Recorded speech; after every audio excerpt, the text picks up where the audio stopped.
Në Kukës u zhvillua faza e dytë e festivalit të shkencave me pjesëmarrjen e nxënësve të shkollave të mesme.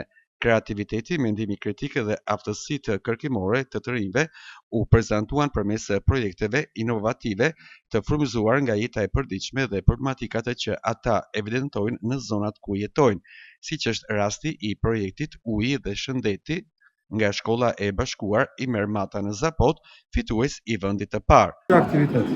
Aktiviteti quhet Festivali i Shkencave, ne kemi përzgjedhur temën Uji dhe Shëndeti në shqyrtim cilësinë e ujit të pijshëm për fshatin Zapot, pakisht poshtë vele edhe aty ku është piknisja jon, burimi i shkollës tonë, për të parë nëse uji është i pastër, si nga ana fiziko-kimike ashtu edhe nga ana mikrobiologjike, të cilat kemi bashkëpunuar me institucionet shumë të rëndësishme, si që është institucioni i shëndetit publik për të kryer analizat fiziko-kimike, gjithashtu për analizat mikrobiologjike kemi bashkëpunuar me Institutin e Shëndetit me Universitetin e Shkodrës.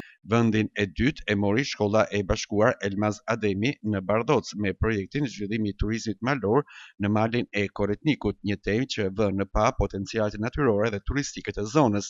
Me këtë projekt synojmë që të rrisim vendin e punës për banorët vendas, të përmirësojmë kushtet e ekonomisë nëpërmjet turizmit. Ndërsa vendin e tretë e zuri Shkolla e Bashkuar Bushtric me projektin ndërtimi i hidrocentralit të Skavicës, ndikimi i tij në energji, ekonomi dhe turizëm, një punim që trajton një nga çështjet më të diskutuar për rajonin.